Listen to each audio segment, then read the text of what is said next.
Formato 7. El portal de noticias de Veracruz con la mejor información tanto impresa como digital.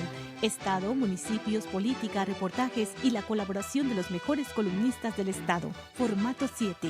Siempre a la vanguardia de la información.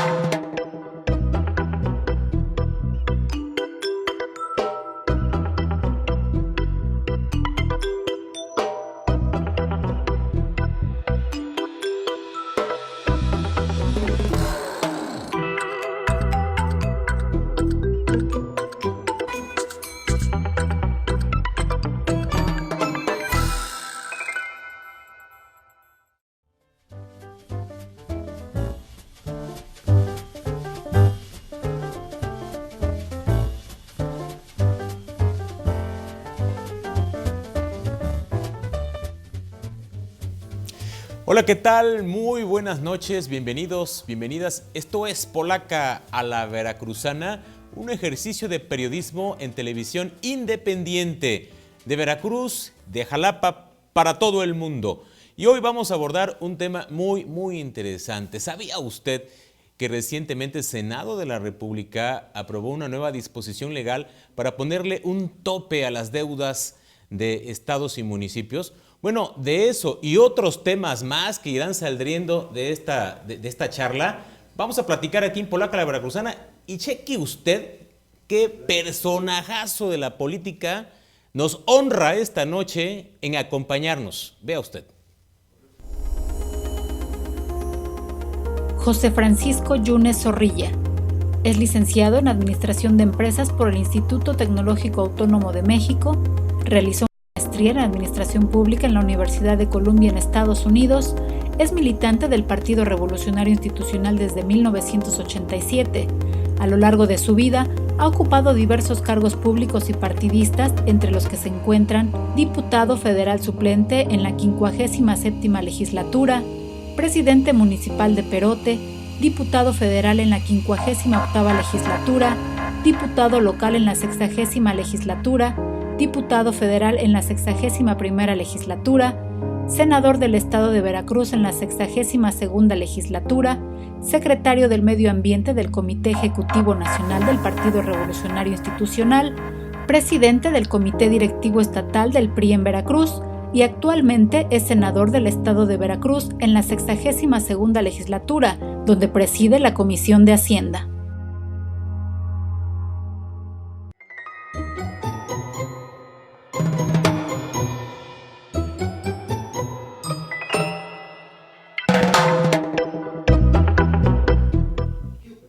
Pues ya vio usted que nos acompaña esta noche aquí en Polaca a la Veracruzana, pero bueno, antes de pasar con nuestro invitado, yo le quiero presentar como siempre a nuestros panelistas destacados, columnistas veracruzanos, que usted siempre los ha leído, pero ahora los ve y los escucha. Así que saludo con mucho gusto a mi compañero y amigo Manuel Roseta, autor de la columna Apuntes y también director de Formato 7 en su versión impresa y formato7.com en su versión web, por supuesto, una de las páginas de los portales de noticias principales que transmiten Polaca a la Veracruzana, junto con versiones.com.mx y otros sitios web. Muy buenas noches, Manolo. ¿Qué tal, Pepe? Buenas noches. Aquí estamos nuevamente para platicar de un tema muy interesante, el de los topes de endeudamiento con el presidente de la Comisión de Hacienda del Senado, caramba. Y la máxima autoridad. La máxima autoridad en el tema. Aquí estamos muy contentos, Pepe. Sí, la verdad. Invitado de primer nivel, como los que ya hemos tenido en anteriores ocasiones. Claro. Aquí en Polaca, la Veracruzana. Raimundo Jiménez, autor de la columna Al Pie de la Letra, que usted lo ha leído en muchos medios impresos y portales de noticias. Un destacado columnista, muy leído, igual que Manuel Roseta. Polémico. Polémico, además.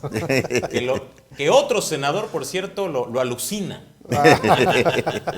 Pero bueno. Hombre. Adelante. Muchas No gracias, Pepe. otro. Sí, va. Raimundo, buenas noches. Buenas noches a todos y ojalá y nos alcance el tiempo porque pues la plática se antoja interesante y sobre todo pues, con un hombre que conoce muy bien la materia, ¿no? No es un político improvisado, no es alguien que esté acostumbrado tampoco a echar puro rollo, sino que bueno, se ha caracterizado siempre por ser un político serio, de mucho oficio, muy profesional. Entonces yo creo que la plática que hoy sostendremos con él pues se antoja interesante y yo creo que puede dar muchas luces sobre muchas dudas que varios veracruzanos tenemos, ¿no? Acerca de la situación real de las finanzas, no solamente del Estado, sino del país, ¿no? Así es. Muchas gracias. Senador José Francisco Yunes Zorrilla, sea usted bienvenido a Polaca, a la Veracruzana.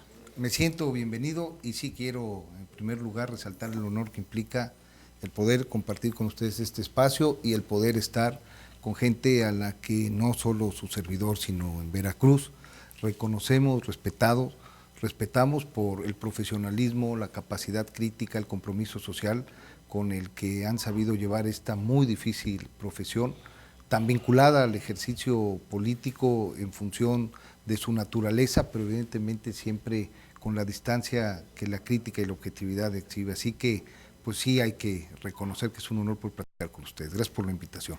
Pues aquí vamos a hablar de muchos temas, pero bueno, empezamos por uno suavecito, por decirlo de alguna manera. Yo estoy a sus órdenes, Pero bueno, es un tema muy importante, hay que decirlo. Hay estados de la República como Coahuila, ¿no? Que se disparó la deuda ahí, tremenda, Moreira hasta luego de pelada, ¿no? Nuevo León.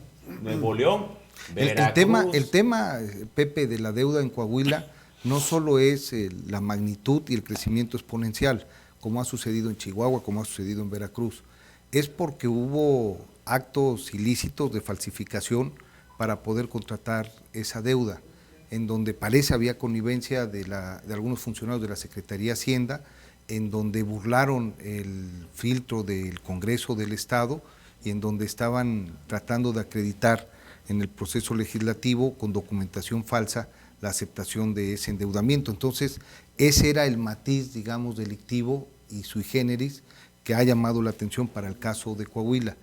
El otro tema, el tema de Veracruz o el tema de Nuevo León o el tema de Chihuahua, del Distrito Federal, que son las entidades que mayor magnitud de deuda tienen con cargo a su hacienda estatal, pues de alguna forma responde a decisiones soberanas de los congresos locales y a un círculo bastante nocivo que se da en el ámbito financiero, que es el de garantizar este endeudamiento con participaciones federales, lo cual hace prácticamente que la deuda sea soberana, lo cual hace que el intermediario bancario no asuma riesgo.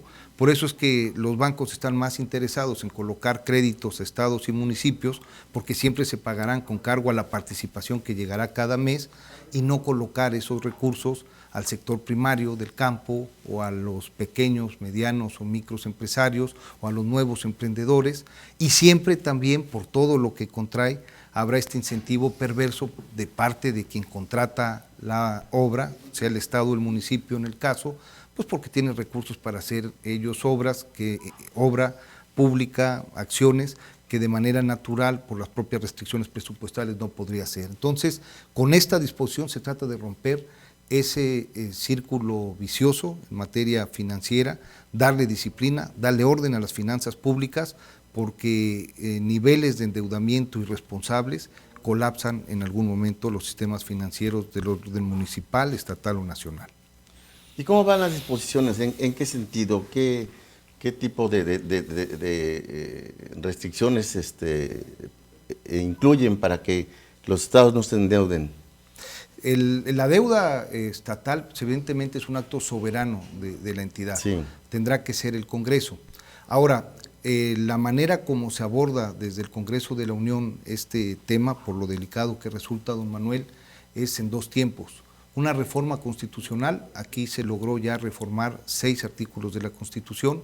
Cuando concluya el proceso constitucional, que implicará con la mayoría de los congresos de los estados, 16 congresos que aprueben en el mismo sentido que ya lo hicieron tanto la Cámara de Diputados como la Cámara de Senadores, que lo publique en el diario oficial la Federación.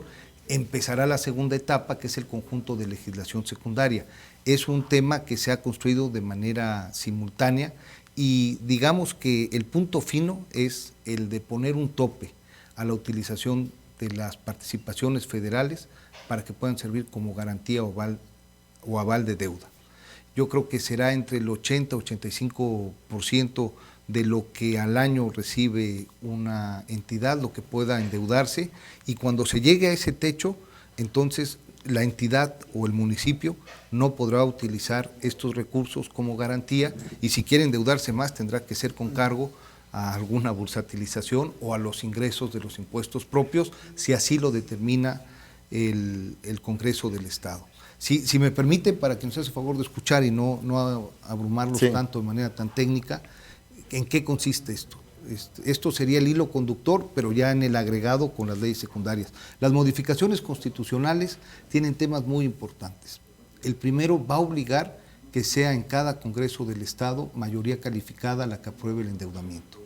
Ya no va a bastar con que haya la mitad más uno de los diputados presentes, sino tendrán que ser de menos 2/3 partes de los diputados presentes en cada Congreso los que puedan aprobar un endeudamiento futuro, si esto se aprueba para cualquiera de las entidades federativas o para cualquiera de los municipios del país. En segundo lugar, este es un tema que no es menor porque tiene que ver con la transparencia, se obliga a la letra de la Constitución a que las comisiones en el proceso de contratación o de reestructuración sean de mercado. O sea, las comisiones deben responder a condiciones de mercado. Esto quiere decir que los despachos que por lo regular hacen todo el diseño y toda la ingeniería financiera para poder generar la propuesta de una posible contratación de deuda, no pueden estar cobrando más de 1.5, 1.7, que es lo que en el mercado se paga cuando hay un esquema de esta reestructuración. Hay casos, y a lo mejor ustedes los investigarán en todo el país, en donde las comisiones llegaban hasta el 5%, lo cual se traduce en un negocio grosero, por lo que implicará en conflictos de interés y en tráfico de influencias. Hoy se tiene que responder a una comisión bicameral que se estará constituyendo en el Congreso de la Unión, se le tiene que convencer que las condiciones con las cuales se están contratando deuda son de mercado y que no están por encima de lo que realmente vale ese tipo de trabajo financiero. De la misma manera se modifica el artículo constitucional, que es el 108, para que haya responsabilidades puntuales a los funcionarios públicos que estén malversando o que no estén cumpliendo con estas disposiciones en materia de disciplina financiera. En sí hay un conjunto de disposiciones que trata de controlar, que trata de ordenar y que trata de responder a los principios de rendición de cuenta en materia de deuda. Basta recordar lo que sucedió a mediados de los 90 en Argentina. La famosa crisis argentina fue en función del sobreendeudamiento que se dio a nivel subnacional, a nivel de sus provincias o a nivel de sus municipalidades. Hoy estamos lejos de que suceda esto. Hoy la deuda subnacional en el país es de alrededor de 500,000 millones de pesos, como 3 puntos del Producto Interno Bruto, es sumamente manejable, pero lo realmente preocupante es la celeridad con la que ha aumentado. La deuda subnacional se ha triplicado o cuatruplicado en los últimos 10 años. Y si no ponemos un tope, pues evidentemente es un instrumento sumamente codicioso que puede generar ya serios problemas a las finanzas públicas nacionales. Claro, pero son los congresos realmente los responsables de autorizar este endeudamiento. Los congresos de los estados. Sí. Los congresos de los estados.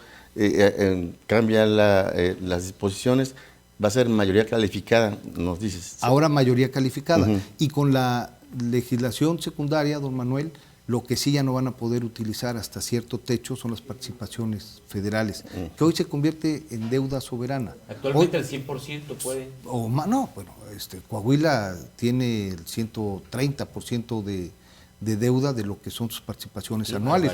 Veracruz debe de estar, si no es por el 95%, está por el 110% de lo que recibe cada año, ya es deuda. Lo que va a suceder, si esto prospera, es que se va a fijar un techo menor al 100% de las participaciones y no van a poder utilizar las entidades un solo peso federalizado para poder ser garantía o aval de contratación de deuda. Y esto va a implicar entonces que ya los intermediarios financieros, estas bancas tan generosas, tan bondadosas en estar prestando recursos a los estados y los municipios, pues lo piensen si es que ya el riesgo empieza a crecer. Si no hay una garantía real, pues evidentemente el riesgo aumenta y ya no va a ser un negocio tan sustentable y tan jugoso como lo ha sido el día de hoy. Claro. Senador, pero en estados donde los gobernadores tienen control de los congresos locales, tienen mayoría para sacar cualquier tipo de iniciativa que a ellos mejor les convenga. De la que sea, Raimundo, de la que financiera, sea, política. La de gubernatura de 2 años. Está esas. En esos casos yo creo que pues ese tipo de candados no va a funcionar, porque bueno, van a poder sacar con la mayoría calificada, como ya han sacado otras reformas, ¿no? Sí, pero ese digamos que es un principio federalista que nosotros tenemos que respetar. El tema de los empréstitos y del nivel de deuda es algo que debe resolver la soberanía estatal, el Congreso del Estado. ¿Dónde está la posibilidad de inhibirlo? En el hecho de fijar un límite a la utilización de las participaciones. Si las participaciones ya llegaron a ese límite y no pueden utilizarse en garantía, yo le quiero decir entonces qué banca le va a prestar si ya no van a ser las participaciones las garantes a un estado y un municipio. Usted va a ver que ya no va a haber entonces préstamos. Hoy al banco no le importa si la deuda es de 41 mil millones de pesos o de 100 mil millones de pesos, mientras puedan seguir ellos teniendo como garantía las participaciones que a perpetuidad van a llegar mes con mes. Eso no va a haber forma de que se pueda evitar. Entonces, ahí no hay ningún riesgo para los intermediarios, para la banca en colocar esos recursos. Si hoy las participaciones solo pueden ser utilizadas hasta un porcentaje, llegado a ese porcentaje, seguramente ya no va a haber manera de que puedan garantizar créditos futuros y la banca no lo va a prestar. Sí, aunque tengan, es a lo que te refieres, Ray, mayoría calificada de la forma que sea, ¿no? Ya sea porque tengan mayoría de diputados priistas o que los demás por una lana vendan su voto como se da. Lo que pasa ahí, don Manuel, es que el Congreso puede aprobarle con 2/3 partes de los votos la posibilidad de crédito a un gobernador si tiene la posibilidad de generar esas coaliciones legislativas. Y vamos a suponer que la deuda, el caso de Veracruz, la deuda de Veracruz, que es de 41 mil millones de pesos registradas, las participaciones que recibe año con año deben de andar por ahí, quizá un poco más, pero deben ser del orden de entre los 40 mil y los 45 mil millones de pesos, que sumado con el resto del presupuesto es un presupuesto general de como 100 mil millones de pesos, pero solo por el ramo 028 debe de andar en el orden de los 41 mil millones de pesos. Vamos a suponer que esa deuda, que haya una disposición de parte del Ejecutivo y que logre generar el consenso en el Congreso para tener la mayoría calificada y que le aprueben 10 mil millones de pesos más. Si ya está la disposición en donde las participaciones solo pueden ser utilizadas hasta en un 75% y ya está agotado ese límite, como sería el caso de hoy, pues el Congreso le da el permiso al Estado para poder contratar la deuda, pero ya sin las participaciones no pueden ser las garantes. Yo quiero ver qué banco le va a prestar, aunque tenga el permiso del Congreso. Entonces el candado es doble. Sí. Por un lado tiene, digamos, el legislativo en el esquema de la federalista de la división de poder, pero por otro lado está en el hecho de que ya está limitando la posibilidad de utilizar los recursos federalizados, que son las participaciones, como garantía, y entonces ya no va a ser tan atractivo para quien presta siempre prestarle a un Estado que está sobreendeudado. Va a empezar a dejar de ser negocio, ser diputado ese sería de la oposición. Ese sería el primer, en este tema, ese sería el primer candado. Hay otro.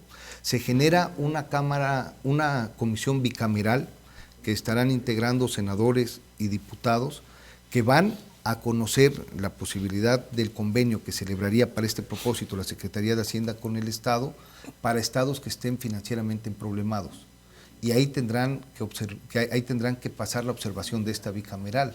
Y si hay estados que tengan complicada su situación financiera, que haya evidentemente un sobregiro en la magnitud de endeudamiento, o que las condiciones con las que tratan de negociar sean fuera de mercado y llamen la atención o la suspicacia sobre algo indebido, pues entonces la Comisión Bicameral del Congreso le estará observando a la Secretaría de Hacienda que no podría convenir el crédito, y en ese sentido no podría utilizar en ningún sentido las participaciones como garantía para la contratación de crédito. Es una buena medida esta.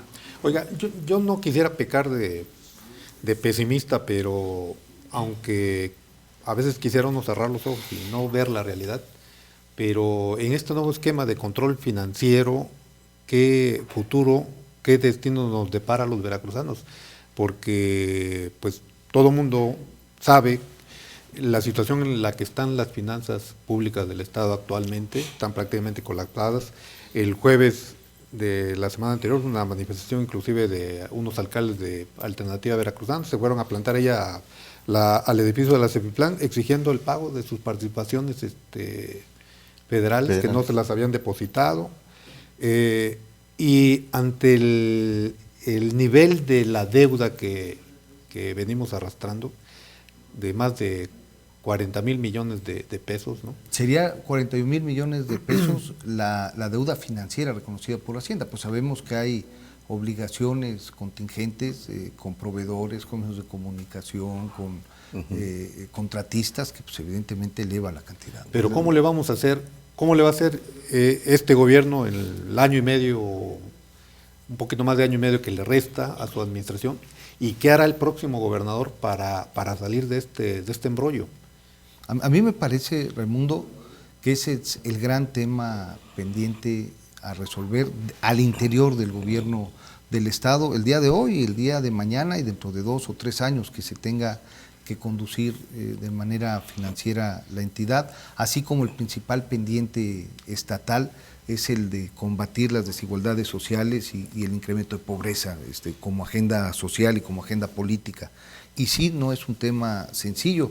Escuchábamos precisamente esos días de la semana anterior los resultados de la Auditoría Superior de la Federación, que si bien no son concluyentes y son observaciones que todavía deben pasar por el tamiz de recibir documentación, de abrir posibilidades de solventación, de reintegros y que seguramente se van a disminuir, lo que sí llama la atención es que son observaciones recurrentes año con año. Y la observación fundamental de la Auditoría Superior de la Federación es el de señalar la existencia de una cuenta concentradora, en donde recursos que tienen un destino definido en el presupuesto, definido en la ley, como son las participaciones para los municipios, en el caso del ramo 038, o las aportaciones que reciben los municipios en el ramo 033, o los recursos que llegan al Seguro Popular. Ya por fortuna este año no va a ser el caso del FAE, porque ya hay un nuevo fondo para tratar de evitar esto en materia de educación, pero todo esto que tiene que tener una cuenta en donde se lleve y de manera transparente tenga claro el destino que es este propósito, esta acción, se concentra en una cuenta y de alguna forma hace que los recursos no lleguen de manera puntual a donde presupuestalmente los diputados en el Congreso determinaron que tendrían que llegar, o a donde en el peor de los casos también lo establece la ley, como es la ley de concesión fiscal para el caso de participaciones y para el caso del ramo 033. Y eso sí es preocupante, porque esto es un señalamiento de la auditoría que sucede año con año y que hay un antecedente muy, muy complicado que se dio en Tabasco y que respondió exactamente a los mismos principios y a las mismas acciones. Una cuenta concentradora que aglutina todos los recursos, que rompe con el esquema de destino y que si no se resuelve en tiempo y forma de manera correcta, hay las consecuencias que sabemos están padeciendo ya el exgobernador de Tabasco, ¿no? Bueno, y hay un señalamiento de la Auditoría Superior de la Federación en su dictamen sobre la cuenta pública 2013 de que en varios estados hay leyes laxas o hay vacíos legales. que permiten que no se sancionen a los funcionarios estatales o municipales que hagan mal uso o desvíen los recursos federales. Ese es el gran tema, Raimundo. El gran tema es la impunidad, sea por laxidad de la ley, sea por vacíos legales, sea porque no se instrumenta, pero el gran problema del país en materia de delitos de cuello blanco, de peculado o de malversación para el caso de quienes tenemos responsabilidad pública, en el caso de los problemas entre particulares, es que el 99% de los ilícitos que se hacen en este país simplemente no se castigan. Y es la puerta que es enorme, que es universal para la corrupción. Entonces, a mí me parece que lo que dice el auditor, lo que dijo el auditor la semana pasada, que va muy de la mano a lo que reconoció el secretario de Hacienda días anteriores, de que el gran pendiente en este país y lo que debemos abocarnos a resolver es el tema de la impunidad para que así se cierren las posibilidades y las tentaciones de la corrupción. Y en este sentido me parece que hay que hacerlo. En la medida en la cual alguien que mete la mano al cajón y se lleva dinero público o que aprovecha el privilegio de esa responsabilidad para sacar sacar beneficio personal, no está en la cárcel, pues la tentación de repetir eso es inacabable. Cuando el primero que meta la mano al cajón acabe en la cárcel, vamos a ver si ya alguien quiere volverlo a meter. Claro. Entonces, es el tema de impunidad. Y como esto es piramidal, si la cabeza está mal y lo hace, pues de ahí para abajo todos, ¿no? Cierto. Y a mí me parece que sí es un tema a resolver, que a mí me parece ya también el país demanda de manera puntual y pues allá de que no quiere entender la lección, ¿no?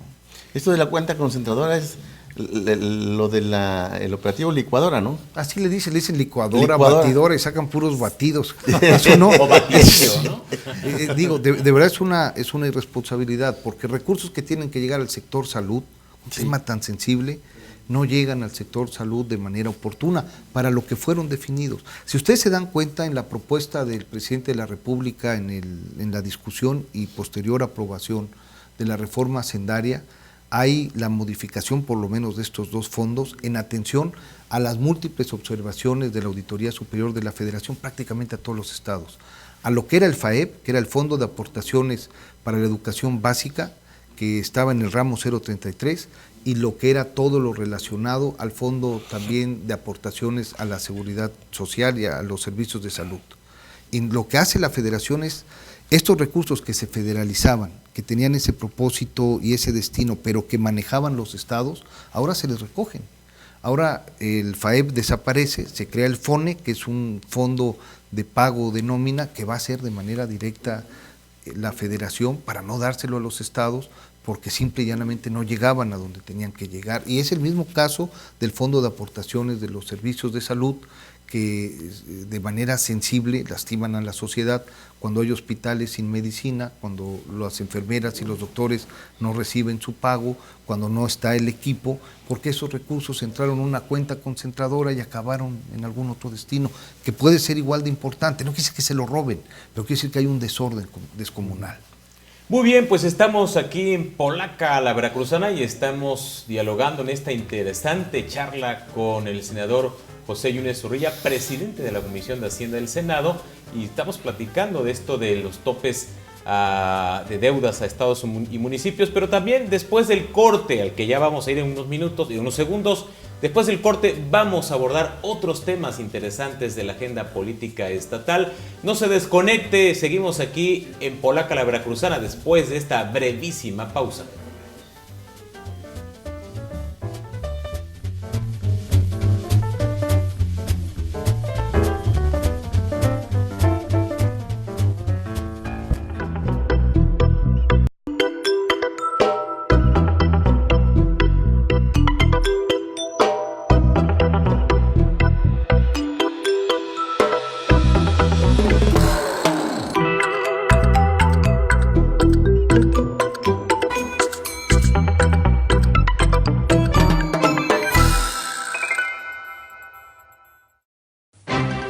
Formato 7.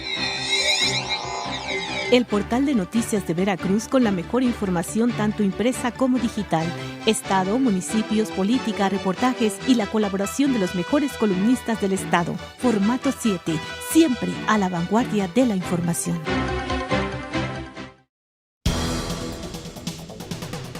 En Orizaba y la región, la información precisa y oportuna se encuentra en Diario Noticias. Reportajes, columnas, deportes y un poco de humor con las caricaturas de Moraliux y Rocha Garfias. Solo accesa a la siguiente dirección: www.diarionoticias.com.mx y ponte al día con la mejor información. Recuerda que Diario Noticias es periodismo diferente.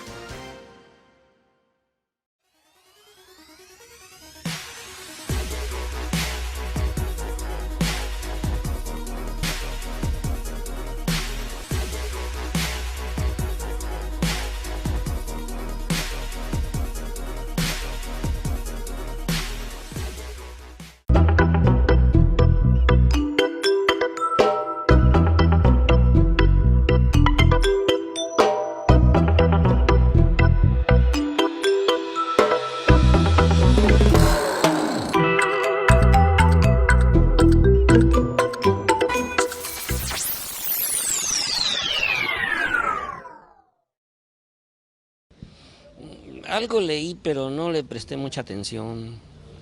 Sí sabía. Sí sabía. Oiga, pues eso está muy bueno porque los estados ya cuando van a terminar su sexenio, luego empiezan a ver de dónde pueden recaudar fondos para poder llevarse lo más que pueden. No tenía conocimiento de eso. No estoy informado. Sí, lo conozco. Pues no me vengo enterando ahorita, ¿no? Pero me parece una iniciativa bastante factible, creo que es bueno, y habría que ver cómo se piensa resolver eso del no endeudarse, ¿no?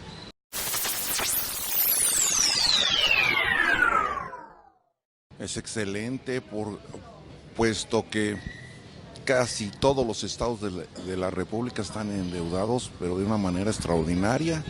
Y si van a empezar a controlar a los gobernadores corruptos, pues claro que es bueno, claro que van a empezarlos a meter en cintura para que pues baje esa deuda tan terrible que tienen. Simplemente Veracruz ahorita con los Juegos Centroamericanos se endrogó de una manera espectacular y generaciones y generaciones van a tener que pagar esto. Pues que si ellos también se van a limitar, está bien, no nada más al pueblo. Qué bueno que lo están haciendo para que así no se endeude tanto la gente y no pagar las pinches deudas del gobierno y tratar de cuidar la economía, pero de nosotros, no de ellos, ¿no? Eso es lo que yo creo.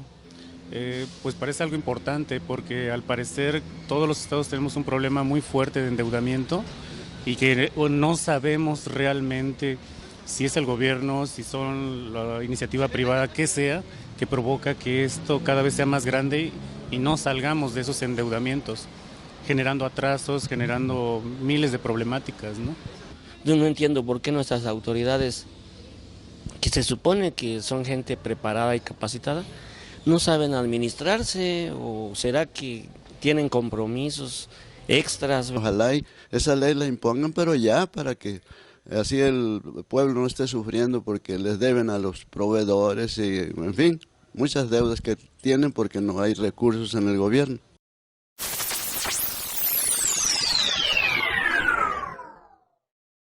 Yo conozco a él y a sus hermanos y siempre han tenido una buena, yo digo que hay una buena referencia de ellos en su política. Yo me imagino, y qué bueno, yo lo felicito y estoy de acuerdo. Yo creo que toda mi familia lo apoyaría también. Bueno, sí vi en el periódico, pero no le puse mucha atención.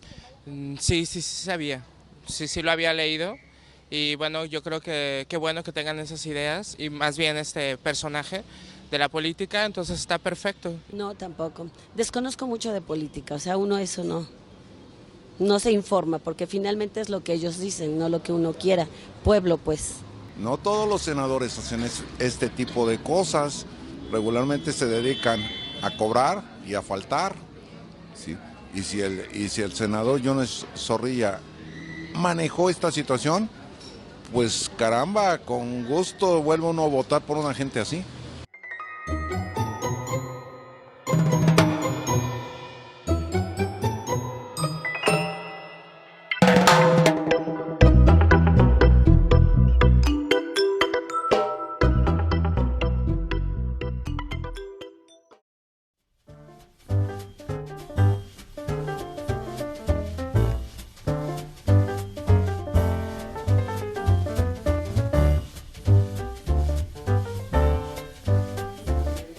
Qué bueno que nos sigue aquí en Polaca, la Veracruzana, y está aquí con nosotros el senador José Yunes Zorrilla, presidente de la Comisión del Senado. Estamos hablando de este nuevo marco legal para ponerle un tope a las deudas de estados y municipios. Y déjeme contarle, bueno, usted ya lo vio en el sondeo, que el principal impulsor precisamente de esta disposición legal pues ya de frenar tantas deudas en los estados y municipios fue precisamente José Yunes Zorrilla, que nos acompaña esta noche aquí en el estudio de Polaca a la Veracruzana. Y déjeme decirle que no fue fácil, ¿eh? O sea, tardó, ¿qué? ¿2 años, senador? 2 años, Pepe. Hubo, primero que nada, un litigio entre si la Cámara de Senadores era constitucionalmente Cámara de origen en materia de empréstitos. La Constitución señala que esta debe ser la Cámara de Diputados.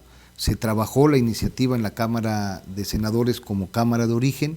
Cuando se logran los consensos en la Cámara de Senadores, se envía a la Cámara de Diputados como Cámara revisora. Los diputados no lo aceptan, dicen que ellos debieron haber sido la Cámara de origen, agarran el proyecto, lo encajonan, tal cual lo presentan como Cámara de origen, cambiando solamente aquello en donde era facultad exclusiva de la Cámara de Senadores por Cámara de Diputados, lo enviaron a la Cámara de Senadores, quitaron la figura de la Comisión Bicameral como revisora y le quitaron también la posibilidad de sancionar, y en ese ir y venir se tardaron 2 años hasta que por fin se acaba de votar hace 2 semanas, ¿no? Pues ahí estás, mira, ahí estás precisamente en el Senado, ahí en esa imagen. Y bueno, Esa fue la comparecencia del secretario de Hacienda en la presentación de la reforma hacendaria. Esto fue en la presentación del paquete y de la reforma en 2013. Y la verdad es que me fue bien esa participación. Muy bien. Tuve que dejar el discurso y tuve que improvisar porque pues había señalamientos del senador que me antecedió, que era el grupo parlamentario del PAN, muy puntuales, y bueno, ya quedó en el anecdotario del Senado. Señor senador, le interesa Veracruz. Otros temas que están en la agenda política veracruzana. Recientemente fuiste noticia, ofreciste una conferencia de prensa hace ya varias semanas a propósito de esta gubernatura de 2 años, ¿no?, que fue aprobada por el Congreso local. Después hubo allí una situación interesante en un evento del presidente Enrique Peña Nieto, donde, bueno, se salen del evento tú y el senador Héctor Yunes. Después se habla allí de Héctor ahí desliza que hubo un pacto de ver quién va por la de 2 y quién va por la de 6. De entrada, ¿este pacto existe? Porque no me queda claro, ¿no? No, si quieres lo platicamos por tema y por parte, Pepe, con muchísimo gusto. Sí, hubo una posición clara, que además yo sigo sosteniendo, contraria a la modificación del periodo de gobernador. Sigo insistiendo que una gubernatura tan corta, en un escenario y en un contexto tan emproblemado en materia financiera como el que está enfrentando el Estado, es sumamente nocivo, no tengo la menor duda.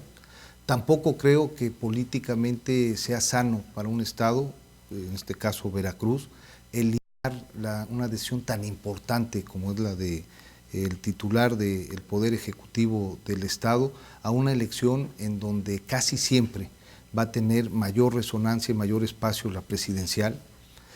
Si bien es cierto que el homologar los calendarios es una buena disposición, el que hubiese elecciones locales y federales solo cada 3 años, lo mejor que le hubiese podido pasar en ese escenario al Estado de Veracruz es que fuese en la intermedia, darle el peso y la decisión y el espacio a los veracruzanos de decidir a su gobernador sin que pudiese contaminarse con una elección presidencial, y evidentemente darle en este momento y en cualquier otro un espacio de mayor tiempo a una administración de transición, que en este caso sería de 5 años.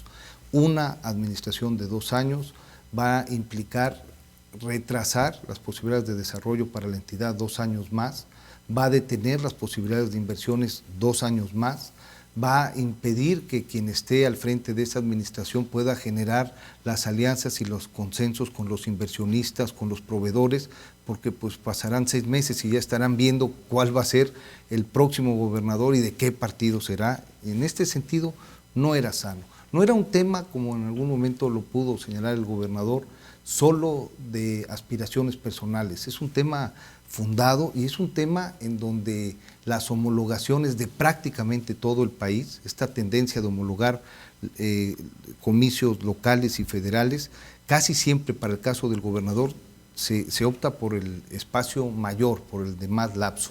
Solamente ha habido 2 casos, el de Puebla, y a mí me parece que porque responde al tema sucesorio y a la aspiración presidencial del gobernador de Puebla, un gobierno muy débil de 2 años, de 1 año 8 meses, con un gobernador que tenga que entregar cuando supuestamente él va a estar participando en la elección, si es que llega a ser el candidato del PAN, con un Congreso de diputados de casi 5 años y con presidentes municipales de casi 5 años. Entonces, el actual gobernador de Puebla es el que decide quiénes son los candidatos del PAN a ocupar el Congreso del Estado, quiénes van a ser los municipales, que van a durar 4 años y 6 meses, y el gobernador solamente 1 año 8 meses, un gobernador totalmente débil, sin incentivos, que le va a permitir, desde mi perspectiva, y esa es la circunstancia que genera este diseño, de poder tener mayores posibilidades de participación en el proceso interno de su partido.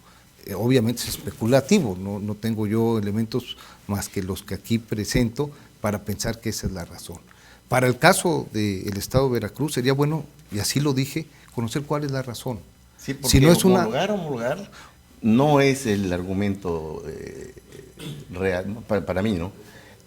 Puebla, lo acabas de explicar con toda claridad, es construir una gubernatura de alguien interesado en eso, ¿no? Una gubernatura, Uh-huh. Presidentes municipales de 5 años, pero sí, un gobernador 1 año y 8 meses. ¿Por qué no todos de 5 años, no? Sí, el pretexto es la homologación, ¿no? Ahí el pretexto es nada improvisado, pensado desde inicio para poder facilitar la contienda interna dentro de Acción Nacional con el control o el dominio, las posibilidades de incidir más en un estado importante como Puebla por parte del actual gobernador. Todos los demás, don Manuel, todos los demás que han homologado han optado por los lapsos más largos. Y cuando yo convoqué a una conferencia de prensa, nomás dejé una pregunta. Si la homologación de 2 años, como yo lo sostengo, no beneficia al Estado de Veracruz en materia económica y en materia política y democrática electoral, que nos digan cuál es la razón para que sea exactamente la de los 2 años. Y que cada quien saque conclusiones. Claro. En el caso de Puebla es por buscar una candidatura. ¿Cuál es en el caso de Veracruz? Que obviamente no es para buscar una candidatura. Impunidad. Y a lo mejor lo que estamos oyendo de la Auditoría Superior de la Federación, a lo mejor lo que oímos en las calles todos los días con respecto al manejo financiero, pueda abrir la posibilidad de analizar por qué se realizó. Ahora, el otro tema, el tema de la visita del señor Presidente de la República, con quien hay de verdad un compromiso puntual y de mi parte un total y completo reconocimiento al ejercicio de su gobierno. Me parece que va a ser un presidente de la República que se recordará por su ímpetu transformador y porque este conjunto de reformas realmente le va a dar salida de fondo en el mediano y largo plazo a los graves problemas nacionales. Va a ser un buen presidente de la República, yo no tengo ninguna duda de su desempeño y no tengo ninguna duda de su liderazgo.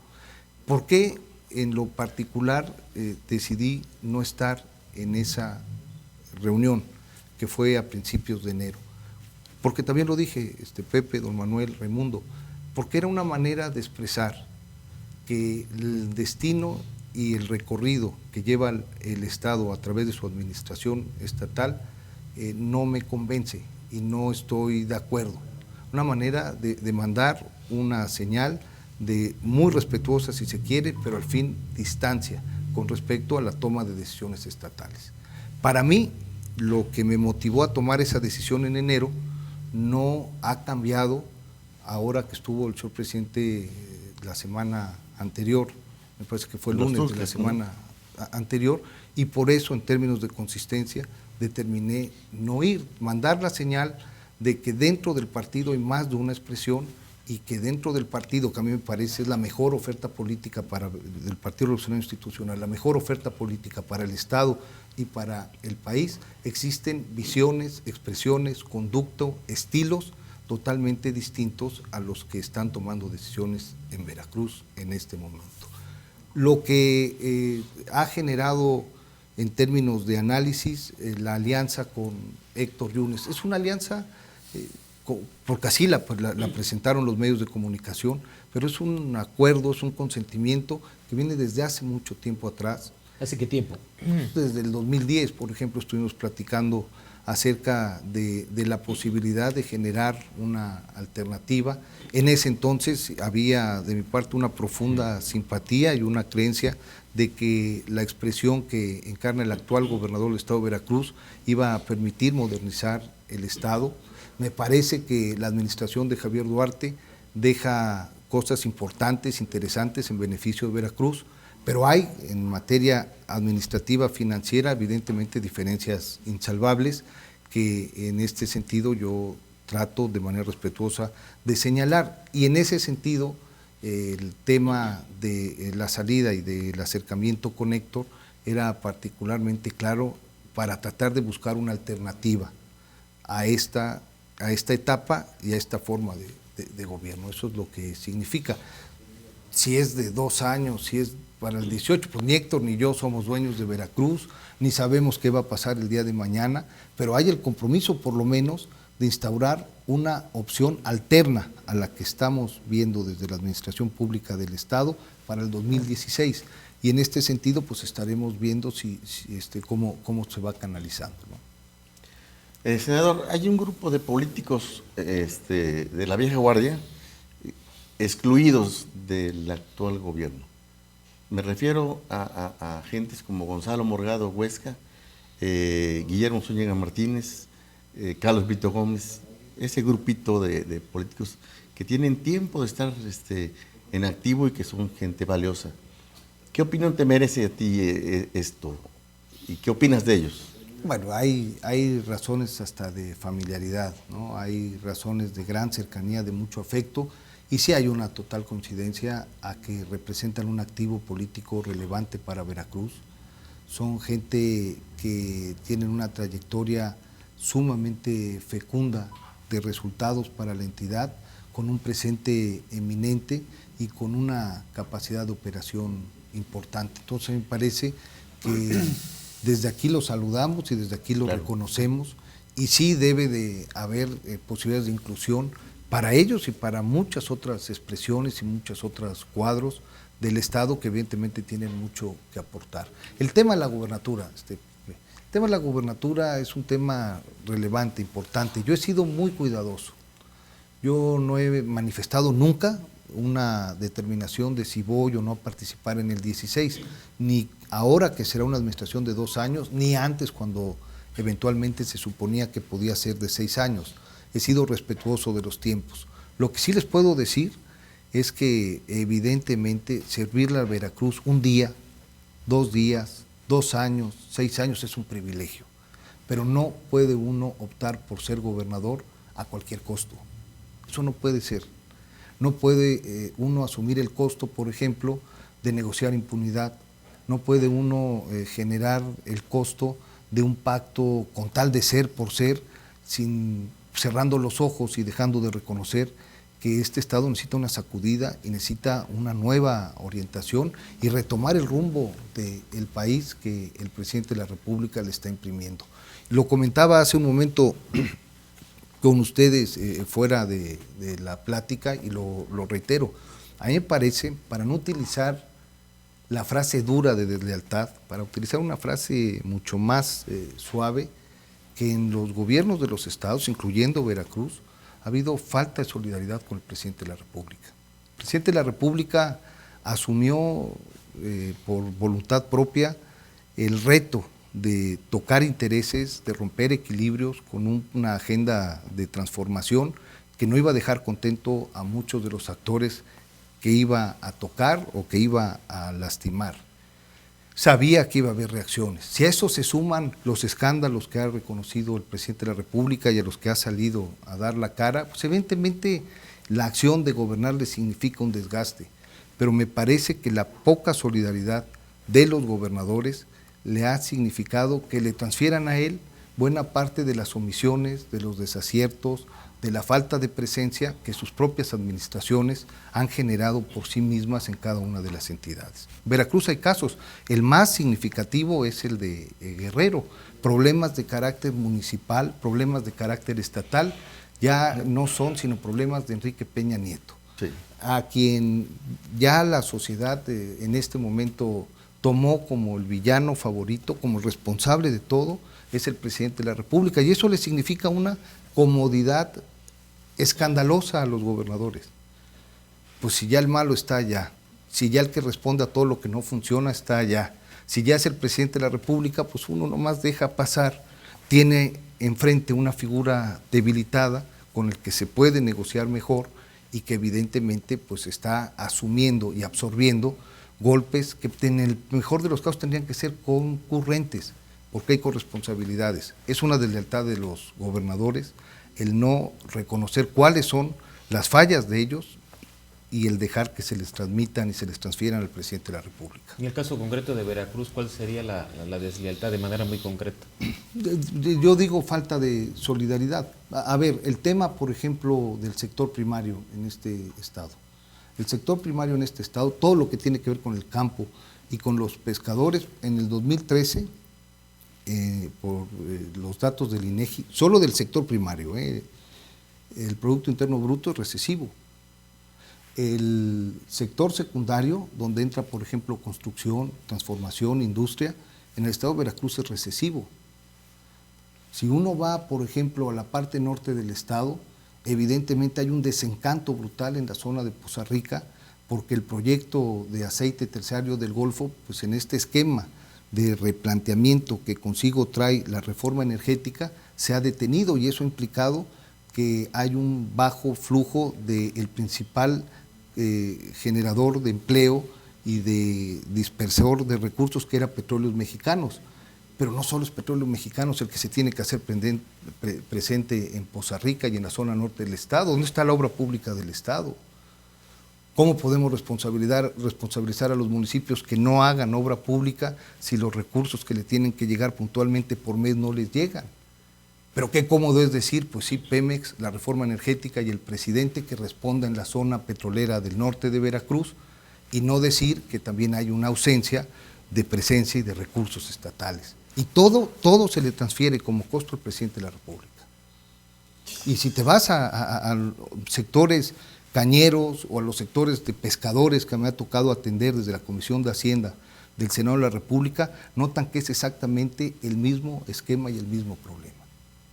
Habría un gran descontento, tocayo, con el tema de la reforma hacendaria, que tiene que ver con impuestos, que tiene que ver con costo fiscal, pero a ver, los cañeros de la zona centro del estado, los de Córdoba, los de la zona de Cosamaloapan, en el 2013 enfrentaron la peor caída del precio de la caña y del azúcar, que están totalmente ligados. ¿Por qué razón? ¿Porque hubo una reforma hacendaria de impuestos o porque hubo una sobreoferta? La respuesta es porque hubo una sobreoferta a nivel mundial y en Veracruz y en el país.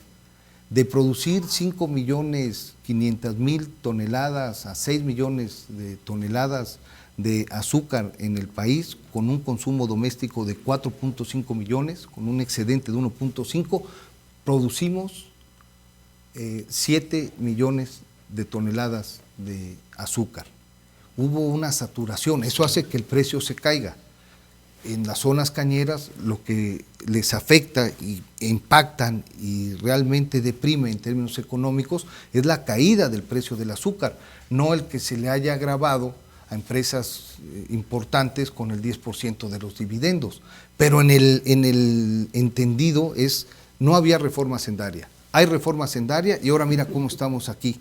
Y no hay una política pública del Estado, no hay una acción de acercamiento que trate de generar y de distinguir este tipo de escenarios. Y entonces el negativo y el pasivo es para el presidente de la República y para su reforma, cuando pues no tiene por qué cargar con ello. Entonces, ¿están dejando los gobernadores solo al presidente? Y les conviene, Pepe. ¿Por qué? Porque un presidente débil, un presidente señalado, un presidente que está de alguna forma siendo hasta en escarnio por la opinión pública, pues hace que pues evidentemente que pueda ceder y que no pueda pedir orden en algunos temas en los cuales la ley les permite que pueda haber concurrencia, porque los estados son soberanos y responden a los veracruzanos. Peña Nieto no tiene por qué venir a Veracruz a decidir nada de lo que tenemos que decidir nosotros, pero en ese sentido me parece que ha habido, por lo menos de los correligionarios de partido del presidente de la República, muy poca solidaridad de todos los gobernadores de su partido. ¿Afectará la elección de diputados federales, senador? A mí me parece que dentro del cálculo, don Manuel, siempre el presidente tuvo presente que si tenía que ponderar los posibles daños o efectos electorales, no iba a haber manera de poder instrumentar una reforma, ninguna de las 11 que se presentó, que eso iba a costar en términos de popularidad a él y en términos seguramente de votos.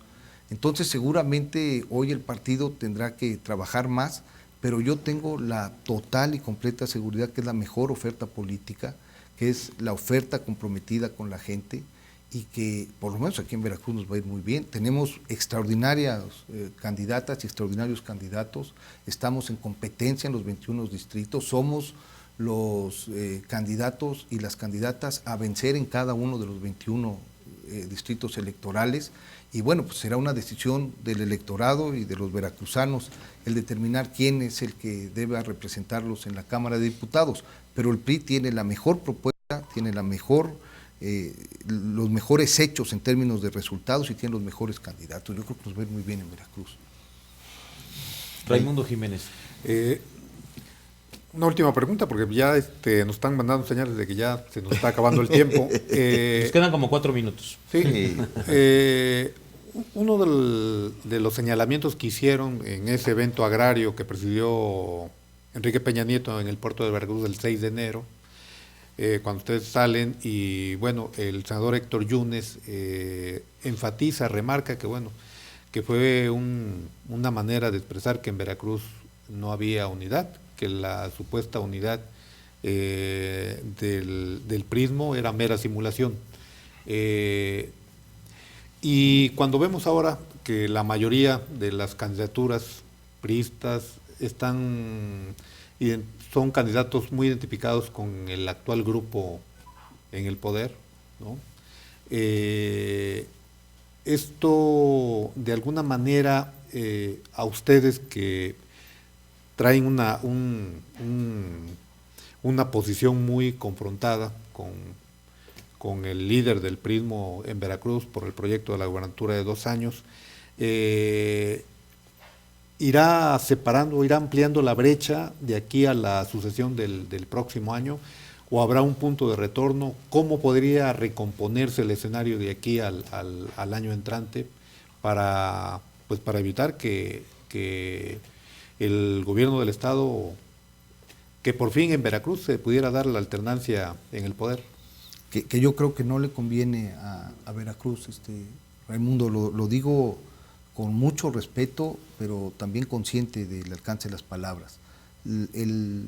La plataforma política que debe gobernar a Veracruz a partir del 2016 debe ser el Partido Revolucionario Institucional. Ahora, lo relevante de lo dicho y del posicionamiento a raíz de enero, en el caso de su servidor, ratificado con la última visita del señor presidente de la República, a quien le reitero reconocimiento y liderazgo de los pasados días es precisamente mandar esa señal clara de que dentro del PRI no hay solo una visión hegemónica. Puede haber una mayoritaria, puede haber una que naturalmente congregue buena parte de la militancia y de las expresiones regionales en torno al gobernador Javier Duarte, pero que no tiene unanimidad. Y lo que yo represente, que seguramente ha de ser mi voz y mi participación, que es por la que puedo hablar, pues evidentemente no coincide con ese liderazgo.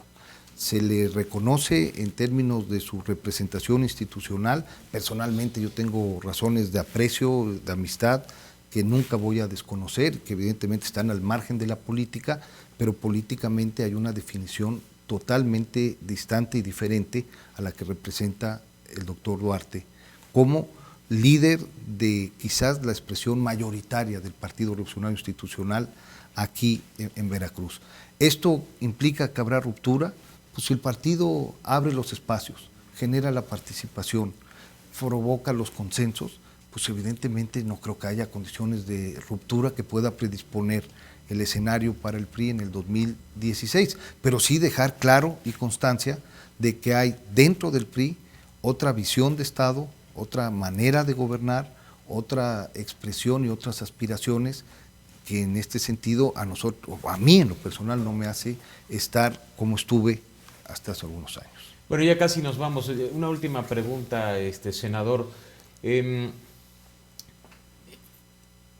Hubo ahí una situación un poco extraña porque se mencionó en varias columnas políticas que Jorge Moreno Salinas, quien está muy vinculado al senador Héctor Yunes Landa, iba a la posición de la Secretaría de Protección Civil. Sin embargo, el senador Héctor Yunes Landa, en un acto público, casi como que lo veta, dice, y le recomienda que no asuma ese cargo.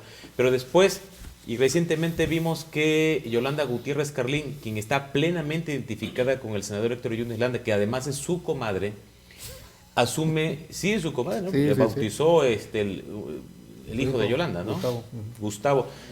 Y vemos, y se comenta en muchas columnas políticas, Raimundo Jiménez incluso lo publicó, de que se presta sospechosismo. Pareciera que Yolanda Gutiérrez Carlín llega a la Secretaría de Protección Civil por una negociación, un acuerdo entre Héctor Yunes Landa y el gobernador Javier Duarte de Ochoa. Mi pregunta concreta es, este presumible acuerdo entre Héctor Yunes Landa y Javier Duarte de Ochoa pone en riesgo o debilita o tambalea un poco estos acuerdos que tú traes con el senador Héctor Yunes Landa?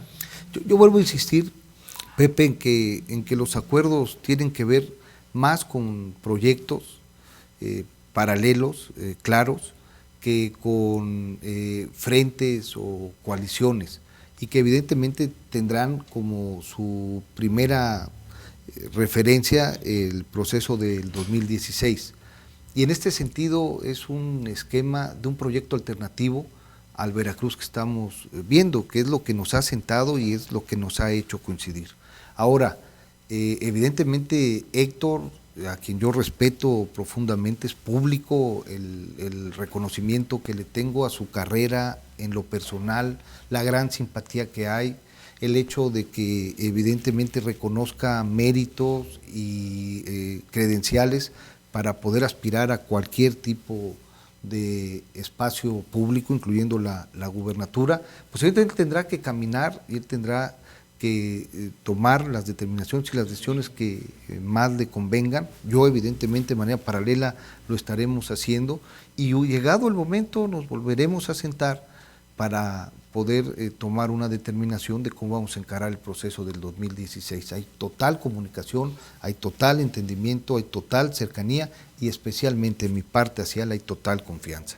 Si él habla con alguien o deja de hablar con alguien es un tema de él, mientras evidentemente haya la total claridad, como sé que la hay, de que este Estado necesita otro rumbo. La última mía, ¿no? Adelante. La última y nos vamos. ¿Cómo es su relación, senador, con Miguel Ángel Yunes Linares? Es una relación de muchos años, de gran respeto, de gran reconocimiento. Él desde hace mucho tiempo guarda una relación de familiaridad y de cercanía con nosotros, especialmente con mi papá. y en ese sentido, en ese contexto, lo hemos conocido y lo hemos ponderado y lo hemos respetado. Y ha sido él un tema polémico en esta administración y en la administración anterior, y evidentemente en ese sentido nosotros no nos hemos prestado a tratar de ganar ni ningún favor ni ninguna consideración, marcándole distancia, generándole algún tipo de agravio, porque pues yo creo que antes que la política hay cuestiones de afecto, hay cuestiones de valores, hay cuestiones de principio, que es con lo que nos ata, con él y con mucha más gente. Lo que sí es un hecho es que él es un distinguido militante de Acción Nacional, y nosotros, bueno, su servidor es un definido militante del Partido Revolucionario Institucional. Por decisión propia él generó espacio en Acción Nacional, por decisión propia yo estoy en el Partido Revolucionario Institucional, y eso nos hace adversarios respetuosos con agendas políticas totalmente distintas, que evidentemente no generan posiciones ni de enfrentamiento ni de falta de respeto, pero sí de una definición muy clara. Él hace política en el PAN, yo hago política en el PRI. Yo creo que el PRI debe ganar todos los espacios, todos los momentos, en todas las elecciones, porque es la mejor opción política, y yo ahí voy a estar siempre. Pero en lo personal, una sólida relación de amistad. Y de respeto. Pero además hay que precisar, porque mucha gente se ha confundido y creen que tú y Miguel Ángel Yunes Linares son parientes. Nada que ver, o sea, es una mera homonimia, ¿no? El apellido Yunes. Exacto, consanguíneamente no, pero a ver, en función de lo que me preguntó don Manuel, Pepe, pues hay razones de familiaridad de hace mucho tiempo y de hace muchos años. Es más, la relación con Miguel por mucho tiempo fue de carácter personal y familiar que política. Cuando yo participo en política en el PRI y él estuvo en el PRI, hubo relación política. Hoy la relación sigue siendo cordial, de respeto, de familiaridad, pero obviamente ya no la hay política. Y aunque no hay lazos consanguíneos, yo tengo entendido que hace mucho tiempo le decías tío, no sé si todavía le sigas diciendo tío. Sí, claro, si lo veo le digo tío, sin ser mi tío, como a Héctor le digo tío, sin ser mi tío, y como a muchos otros les digo tío, sin ser mis tíos. Oye, qué tíos te gastas, ¿eh? Bueno, ya nos vamos, este programa, créame que va a sacar chispas. Seguramente usted ya lo vio. A ver si no lo hackean. A ver si no lo hackean. Va a generar mucha, pero mucha polémica. Yo le agradezco mucho a mis compañeros. Manuel Rosete, gracias Manolo. Gracias a ustedes, muchas gracias. Raimundo Jiménez, muchas gracias. Creo que por primera vez nos van a ver en Los Pinos. Es cierto. Videgaray seguramente, ¿no? O el presidente de España también. El secretario de Hacienda es muy respetuoso de Veracruz, ni siquiera por asomo bebe el Estado, caray.